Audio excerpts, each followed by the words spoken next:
Hello y'all, today we're looking at a couple of practice problems to get you ready for your review for the exam. So I want to remind you, if I'm asking you to simplify something like this, then what I'm asking you to do is break up this number. So 144 is 12 times 12, where each 12 is 3 and 4, and then 3 and 4. The 3's don't go further, so drag them down, but the 4's are 2 and 2. Again, drag that 3 down, and the 4 is 2 and 2. The x to the 8th means I have 8 x's. 1, 2, 3, 4. 1, 2, 3, 4. The y to the 10th means I have 10 y's. And the index there of 3 means that I need to circle my sets of 3. So I do have a set of 3 2's, as well as x, and x, and then y, y, and y.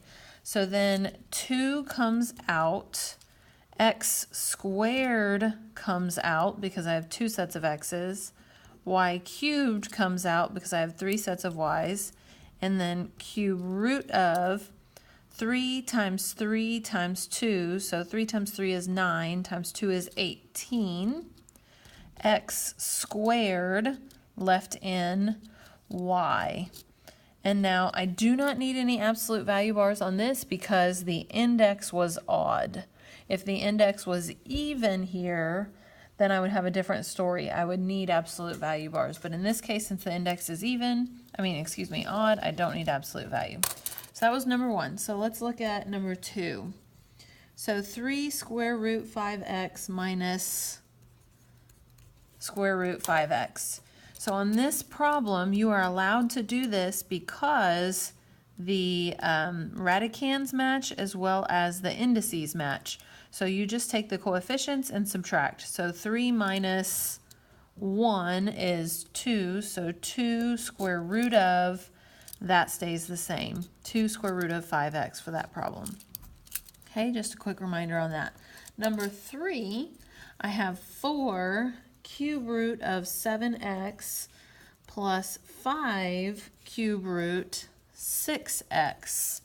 So looking at this problem, the indices match 3 and 3, but the radicands do not match. So it's not possible to go any further. So you could either write not possible or NA, or you could rewrite the problem as the answer. Any of those would suffice. Okay, so moving right along to number 4. If I ask you to do cube root of 54 plus 2 cube root 250 minus cube root 1024. So on this problem, 54, none of the radicands match, but I know I can break these up. For example, 54 breaks up to 9 and 6, and then 9 is 3 and 3, and then 6 is 3 and 2. So since it's a cube root, I need sets of 3, and I do have 3 3's, so let me write this a little lower. So 3 comes out, cube root of 2 is left in. Looking at 250, that breaks up to 25 and 10, where 25 is 5 and 5, and 10 is 5 and 2. So again, cube root means sets of 3, so I do have a set of 3 5's, but I've already got a 2 on the outside. So 2 on the outside times 5 is coming out makes 10. Cube root of 2 is left inside.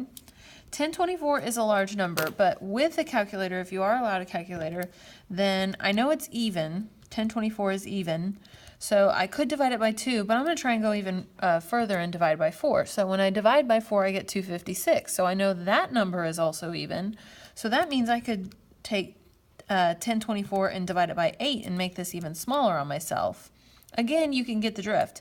I notice when I divide by 8, 128 is also even, so I could go even higher and divide 1024 by 16. I'm just taking these numbers and doubling them. So this is a nicer breakup of 1024 because I don't want to have to deal with such large numbers and then the tree be forever long. So I'm going to use 16 and 64. Okay, and then 16 is 4 and 4, and 64 is obviously 8 and 8. So these 4s are 2 and 2 and 2 and 2. And then these 8s are 4 and 2 and 4 and 2. So it's getting kind of crowded, you can already see. So drag that 2 down, drag that 2 down, drag that 2 down, drag that 2 down. That 4 is 2 and 2, drag this 2 down. This 4 is 2 and 2, and then drag that 2 down. See how drawing the lines makes sure that I keep it very organized and make sure that I didn't skip anything? Okay, so sets of 3, I've got 3 sets of 2s. So 2 times 2, which is 4, times another 2, which would be 8. So this would be minus 8 cube root of 2. Now, because all my indices match and all my radicands match, this is a legal addition and subtraction. So I would take 3 plus 10, which is 13, minus 8, so it would be 5 cube root 2. Okay, so let me circle it. So that's number 4. Number 5 goes back to multiplication. So 2 minus square root 5 squared. So that's multiplication because the 2 up there means I have 2 minus square root 5 times 2 minus square root 5, which means I'm going to FOIL. So when I FOIL, 2 times 2 is 4. 2 times negative square root 5 is negative 2 square root 5. And then negative square root 5 times 2 is, again, negative 2 square root 5. Y'all, if you have a binomial squared and you FOIL properly, those two middle numbers will always match, just if you haven't already noticed. All right, and then negative square root 5 times negative square root 5 would be positive square root 25. So I can combine these two because their radicands and indices match, so I'd get 4 minus 4 square root 5, because negative 2 and negative 2 combine to negative 4. The radicand stays the same. And then we should all know that 25 is 5 and 5, so 5 comes out. It's a plus in between. So now I can combine these two numbers, which would give me 9 minus 4 square root 5 for my final answer on that one. Okay, that was number 5. So looking at number 6, I think I'll have enough room, hopefully, to do it in this little space. Square root 3 plus square root 2 over square root 2 minus square root 3. Okay, so this is going to the division part of radicals. All right, and I want to remind you that with division of radicals, the rule is no radicals in the denominator. I have 2 radicals in the denominator. In order to get rid of those 2 radicals in the denominator and create only whole number values, integer values in the denominator, I multiply by the conjugate of this. The conjugate of square root of 2 minus square root of 3 is square root of 2 plus square root of 3. Okay, but I have to do that on both top and bottom because this is legal, because it's like multiplying by 1. Anything over itself is 1. So it's like I'm quote unquote multiplying by 1. So on top and bottom, I will have the duty of having to FOIL. So square root of 3 times square root of 2 is square root of 6. Square root of 3 times square root of 3 is square root 9. Square root 2 times square root 2 is square root 4. And then square root 2 times square root 3 is positive square root 6. Over, again, if you've done everything properly, you should remember what happens on bottom. Square root 2 is square root 4. Square root 2 times square root 3 is square root 6. Negative square root 3 times positive square root 2 is negative square root of 6. Negative square root 3 times square root 3 is negative square root 9. Okay, so again, if I've done everything properly, I've multiplied by the conjugate properly, on the bottom and the bottom only, those 2 middle should add up to 0, and they do, okay? So there's that. On top and bottom, I have square root of 9, which is 3 and 3, square root of 4, which is 2 and 2. So a lot of stuff that's going to come out on top and bottom here. Okay, so on top, I'm going to have square root 6 plus just a plain old 3, because square root 9 is 3, plus just a plain old 2, because 2 comes out, and then plus square root 6, over, on bottom, the middle 2 added to 0. That becomes 2, and that's a minus. Don't forget to keep the minus with it. 3. So cleaning up some more on top, square root 6 and square root 6 can combine. They both have an implied 1 for a coefficient. So square root 6 plus square root 6 would be 2 square root 6. Notice I'm putting that in the back because I will combine these two, 3 and 2, to give me 5. Oops, my lights are turning off. And that goes in the front. And then on bottom, I've got 2 minus 3, which is -1. So remember, a negative in the denominator is also not allowed. So when I share the love and divide both terms on top by -1, I would get -5 minus 2 square root 6 for my final answer. Okay, so that's number 6. That's starting the division. So number 7, I have cube root 243 x to the 9th divided by cube root 3x. So I really want you to think about this problem and why it's not so bad, okay? They're both cube roots on top and bottom in the numerator and the denominator, and 243 is divisible by 3. So do that. Make your life easier. 243 divided by 3 is 81. So I would get oops, I want to write in the purple. I would get cube root 81, and then when I take the x's, x to the 9th over x, that would be x to the 8th.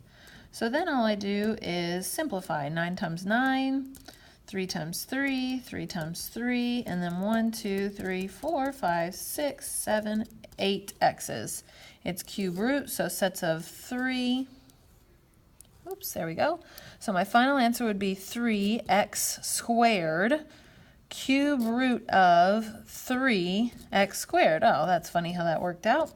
Okay, again, no absolute value bars because the 3 is an odd index. Okay, so on something like number 8. On number 8, I have 2x, square root 2x to the 5th, y to the 9th over square root 5xy squared.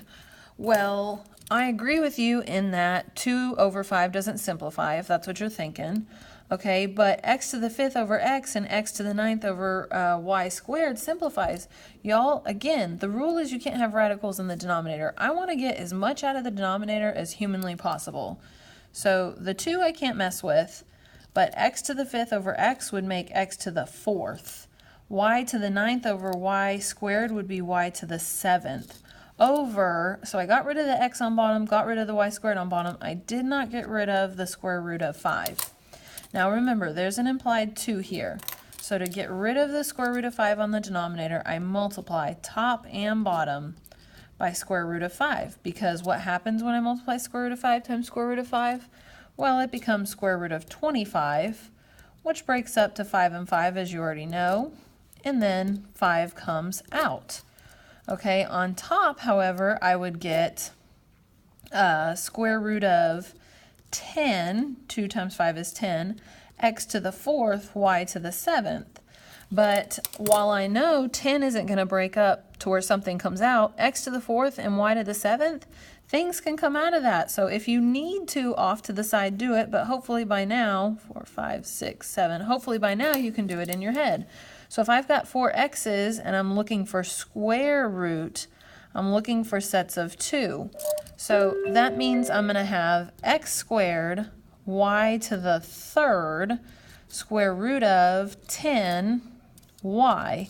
And then this one is an even index. So since I have an even index here and the y to the 3rd has an odd power, that guy would get absolute value bars.